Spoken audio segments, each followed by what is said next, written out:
Welcome to a special edition of the Mexican Soccer Show Express. Welcome to another, welcome to a special edition of the Mexican Soccer Show Express. I am Wiso from FootMexSource.com with the Mexican Soccer Show, and with me today, Naive Moran, a great analyst who has lived in Spain, who has been to Atletico games to talk about the big news for today, something that we've known already for a while, but it has been finally confirmed. Raul Jimenez now at Atletico de Madrid, short Atleti, if you like to call it, because now I'm sure that you're going to be a fan, just like I am, of the new club. A great club, a great coach, and an even better league. Big news for us, especially if you've been wanting a big signage that we've been talking about for the last 3 weeks. Who is going to leave? And it's finally official. Raul Jimenez saying it today. So I'd like to welcome Naive to the show, to the live viewers that are out there, that are listening to us, that are watching, and can also comment on the comments right to the right of the YouTube screen. But first, Naive, how's it going? How are you? How are you feeling with these exciting news? I think it's, first of all, hello to the audience that's watching, and hello, we so hope you're having a good afternoon over here in the States. It's exciting because there came a point a couple of weeks ago that there was a lot of questioning of whether a Mexican footballer from Liga MX was going to make the jump to European football. Raul Jimenez, the past year or so, it's always been talked about the possibility of FC Porto. And all of a sudden, that got put into a little box and got thrown somewhere. And Atletico Madrid came out of nowhere. Atletico, by the way, had this friendly in Azteca, and maybe it was a moment in which Cholo Simeone could have seen Raul play live, I think, in that moment. It's worth noting that friendly wasn't Raul Jimenez's most amazing performance, but he did have a nice penalty kick in that match. But I think what makes this a big move is the fact that Raul Jimenez, a Mexican forward from Club America, who's not usually, has never been known for selling top young talents to Europe, but now has two with Diego Reyes and now Raul Jimenez. He's going to the defending champion of La Liga, like Atletico Madrid, and will try to sort of make Atletico Madrid fans have a sense that they have a new forward that can kind of play like Diego Costa, which will be the big miss. And it's one of the big questions is who will take Diego Costa's spot in this Atletico Madrid team. When you say, play like Diego Costa, what do you mean for the viewers that are out there? Where we seeing, we didn't watch a lot of Atleti games.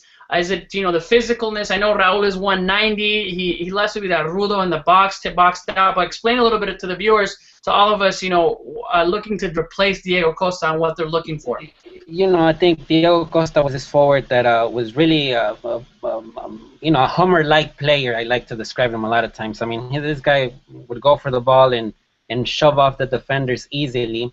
He was characterized for his, persona, as in being really, really kind of too mean on the pitch. But out of the pitch, he was really charismatic, really humble and likable guy.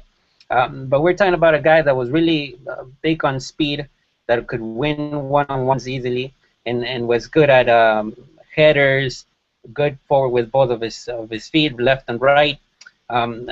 Could do chilenas, easy bicycle kicks.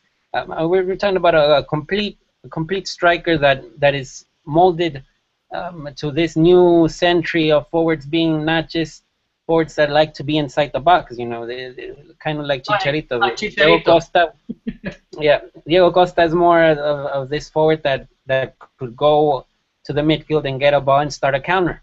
Raul Jimenez does also have that ability, and will, I think, improve his vision of the field. I think that's a big question with Jimenez, is how good will he get with the vision that he has starting counterattacks, which is one of the big reasons Atletico was so successful last season. All right. Well, it's definitely obviously a signing for the history books, as Raul Jimenez becomes the Mexican that leaves from Mexico with the obviously most expensive at around $13 or $14 million. And is that something to say? We've always talking about the players being overvalued, being a little bit too expensive for everyone. Is that, in your opinion, Naib, is that a good amount? Is that too low, too high? I mean, we've seen players right now like James and Bale and all these making these huge contracts. Should we say that that's normal for someone like Raul, even though it is in the history books, it is the most obviously the most amount of money any Mexicans ever left from Mexico? What do you think? Well, that's a good question, I think, because it was a big topic of debate about if Mexican players are too overvalued in Liga MX. I think what makes it special is that it's a Mexican forward coming from Liga MX at this price. I don't know right now at the moment if there's a striker in Argentina or Brazil that has the magnify so much amount of money. I think the market right now with the age range that Raul has, he's 23 years old, it does kind of tie a little bit with what's going on in Europe. For example, right now, one example I can give out of the top of my head is Alvaro Morata going from Real Madrid to Juventus for reported, I don't know, I think it was around 18 million euros, if I get the number right. Raul is coming from Mexico to making the jump to Spain. He's one of the most exciting forwards, not just in the Americas. I think when you analyze all of what he has done, he can be an exciting forward internationally because he was in that 2012 gold medal team. And Raul is going over there to Atletico for around 11 million euros. So, I mean, I think that's, or somewhere in that area. And I think, that the price is according to the type of player that Raul is. One thing that obviously caught my attention is that we had some news of Atletico B getting another Mexican player that many people did not know. And looking at Atleti, have they been looking at this for a while? Because what has really Raul done in the last, I guess against Atleti was just a penalty kick. There wasn't really that much. It's not like he was, he was promoted in the World Cup. I think maybe getting a couple minutes here and there against Brazil, 6 minutes or 7 minutes perhaps. Is this something that Atleti has already been looking at that, and it's maybe scouts, or it could be the relationship between Cholo Simeone and obviously Turco Mohamed? What led to this signing? And another question for you, Naib, also is, what happened to Chicharito? Obviously, did he take away the signing from people were being obviously linking Chicharito to Atleti, and all of a sudden, where there's those questions? What do you think about that, and how do you see your thoughts about? Well, the first one about Atleti, looking at Mexican talent, especially young talent. I mean, it's worth noting right now that Luis Garcia and Hugo Sanchez arrived in Atletico Madrid when both of them were 23 years old. Raul Jimenez is also 23 years old. There's a coincidence there. There's also that the history that Luis Garcia and Hugo Sanchez did give a lot to Atletico Madrid, and they hope that Raul will do the same. Coming from a school like America that demands a lot, always having to say that you got to fight for the title and so forth. So I mean, I think it does come the trend, and I mean, Gama, the youngster from Toluca, he's gonna go over there at Atletico B. In Atletico B, there's a lot of international talent that come from Venezuela, Uruguay, and now they're also looking at a Mexican player. I mean, the youngster from Toluca will go to Madrid, and he has to impress with the minutes that he's given. A similar case to what Espiricueta from Tigres is doing in Villarreal. He's playing with the B team. But those being in that environment, being so close to the first team of those clubs helps in general. And I think, and the second one, talking now about the Chicharito move and how much it was talked about, and prior to this surprising move that it was with Raul, because it just came automatic. I mean, it just in the span of several days, the move was done. I think it came a lot to the point of kind of comparing both forwards, like we said in the beginning. We saw, Chicharito is your man inside the box. The guy, you throw him any kind of pass inside the box and he will score with whatever part of his body. Raul is a player that is capable to develop a little bit of more game. It's a player that has played with Chucho Benitez, being that sort of player protecting him and giving him the passes, making space for Chucho to score. And now with the games with America and Oribe Peralta, you see kind of the same deal. But I think here in Atletico, it will not be that much about him being a second striker. I think what Cholo hopes is for him to become a striker with us and become kind of what Diego Costa was. Yes. So what you're saying is obviously playing time. Would we see immediate playing time? I know there were some reports already that he wanted him for the first Real Madrid game to be there, and as early as possible. I think early tweets coming out of yesterday and today is Cholo Simeone saying, get him over here already. I want him to start training. How do you see his immediate impact with the team? Is this going to be like a Chicharito coming in the first Manchester United season and not working its way up? Obviously had a great season. Or do we see him a starter? Is this someone that we're looking at, or are they going to ease their way into Cholo Simeone's program, which I think is probably what's going to happen? But what are the probability that he's going to be a starter from the get-go? From we know his qualities, but from what the teammates around, obviously Cholo Simeone's system and obviously Atleti. I think what we have to tell the spectators and the fans that are watching us is that this Cholo's really careful with how he takes the new players into the team, because all of the players in Atletico have a clear-cut idea of how to play or what to play for, the philosophy. I think it will not be a case like Chicharito's with Raul. I think it's going to be a little bit of a slow pace, taking it little by little. I mean, the biggest motto from Cholo that was so popular last season was partido a partido, game by game. With Raul Jimenez, it will be the same kind of case. I mean, game by game. You're not going to bring this kid from Mexico and expect from him to score goals every other week straightforward, Even though that he does have the advantage that he did preseason with Club America and has even played in games already of the season. That's really helpful for a player like Raul going into Spain and knowing the language straightforward. I mean, he's not going to have any problems with having to get Sir Alex Ferguson's accent or whatsoever. Cholo is going to be straight up with Raul about what he wants out of him. And I think when we're reading those reports of, I want Raul to be here as soon as possible, because I think Cholo, what he wants to see from Raul is for Raul to experience what a Madrid Derby is all about. Right now we're talking about a Supercopa between the Copa del Rey champion, which is Real Madrid, and the league champions, that's Atletico. This is there's a lot of pride going on right now amongst the Colchoneros in Madrid. If they're able to beat in the Super Cup this Real Madrid that we just saw yesterday against against Sevilla, seeing the UEFA Super Cup, it will be amazing, because right now Real Madrid has every freaking player that they want, and for Raul to see that and experience it will be important, and I think that's what Cholo wants to see as soon as possible. Well, one thing's for sure, chatting with Naib Moran, who spent a whole, I think around a year, right, Naib, in Spain last year. I came back to the States, but obviously spent some time in Madrid, being in there with Fox Deportes, obviously knows a lot about the game. But let's go into some questions for us from the audience here that are watching. For example, I have a question, said Omar Avendaño, saying, how important of a move is this for Mexican soccer?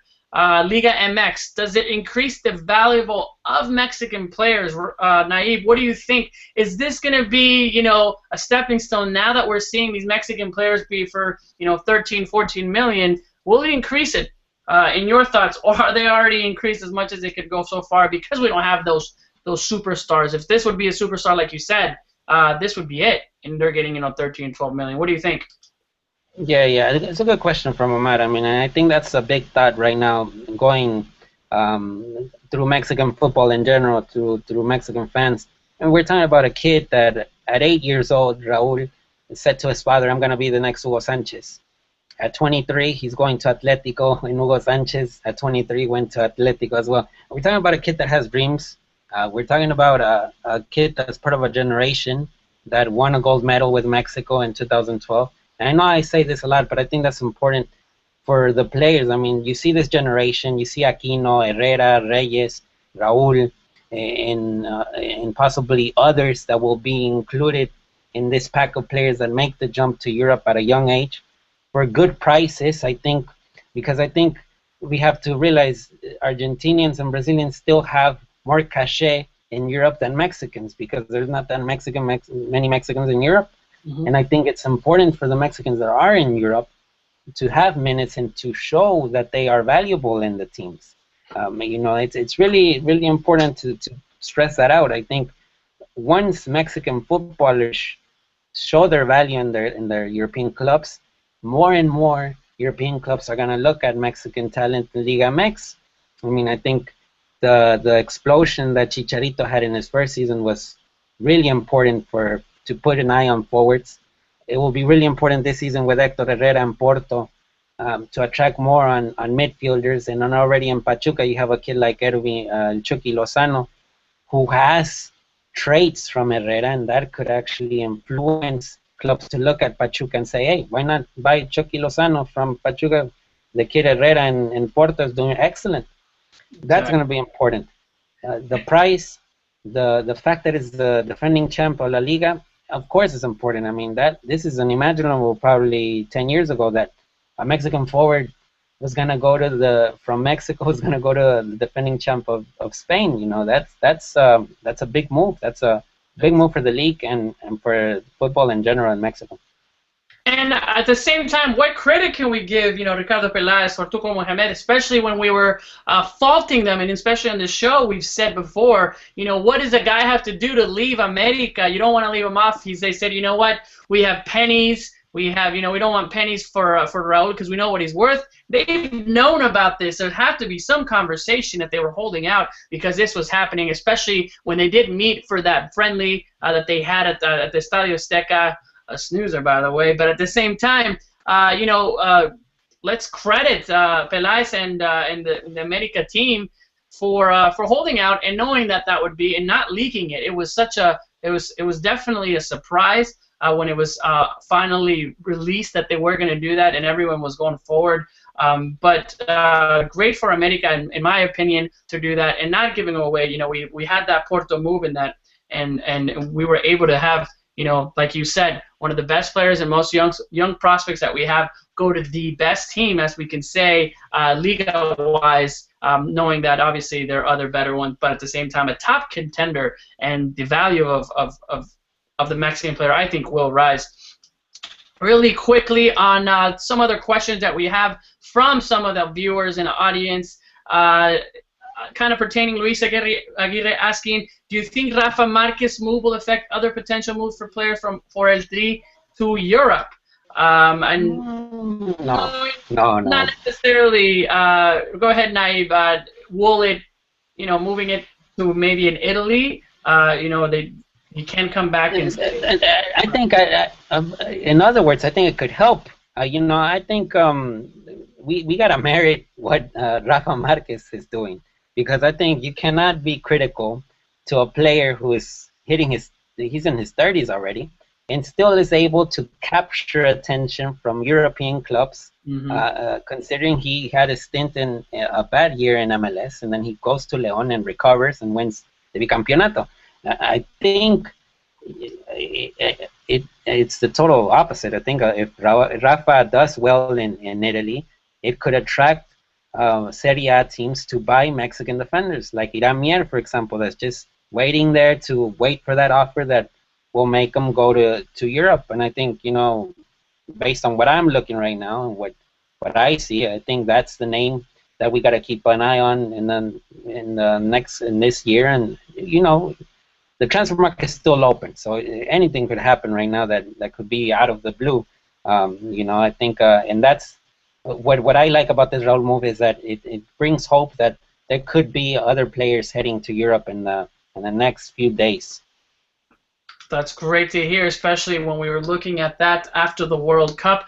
Well, one last question that I would ask you when we have you now, Naib, about Raul. How many goals, if we can put in, do you think, and this is a bold prediction on your part, how many goals do you think that Raul will score this first season as his rookie season in La Liga. What do you think?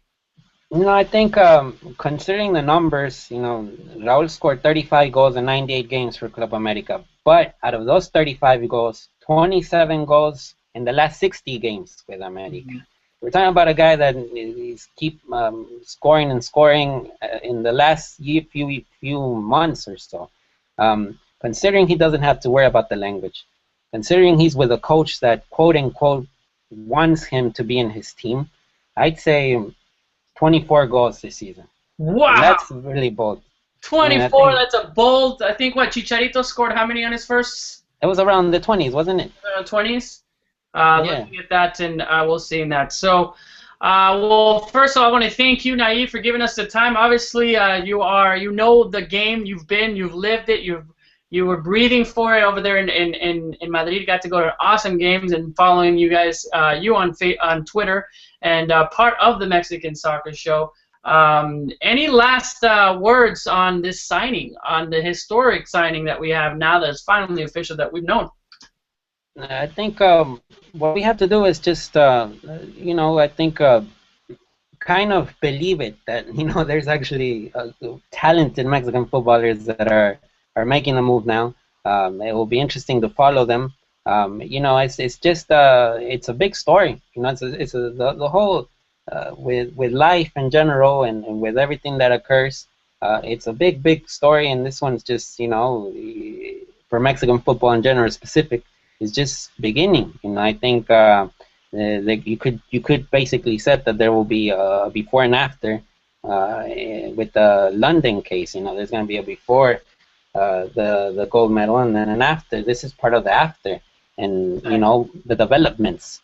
And of course, you want to see success going on there, and how they say is leaving the name of Mexico on the top.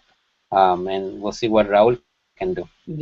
Yeah, one thing that's definitely for sure, La Liga is going to be amazing. So many players that we have, not only so many players that we have, but so many players that we have playing. With Guardado, now Raul, looking at Hector and Diego. La Liga is going to be exciting. Obviously, with Carlos Vela coming back from injury, Giovanni and Javier Aquino. Raul Aquino. So, looking at how exciting is going to be La Liga, it's going to be our league to look forward to, and hopefully Chicharito can still make a transfer over to La Liga, and maybe possibly even more. Yeah, we'll see. It's 8 players, so exactly, it's a big number. All right. Well, this has been a special edition of Mexican Soccer Show Express. I'm so glad that we can do this. Not only that, we can do it live, and we get to talk to you guys, our awesome viewers that are jumping on. If you see it live and if you see it be tweeted out, jump on, ask us questions, interact with us, share it with us. We'll be doing it more often, especially since we have such a great cast and knowledgeable players in the game here with the Mexican Soccer Show. I am Wiso from FoodMexSource.com signing off. Thank you again, Nayib, for everything you've done and all the insight that you've given us. Let us know. Please follow Nayib Moran on Twitter. Definitely has a lot of great knowledge through Soccerly.com where he writes at and also what he tweets out. Well, so that's enough for us. Thank you so much again, Nayib. Again, thank you. Thank you, Wiso. We'll talk to you guys on another live event. Stay tuned.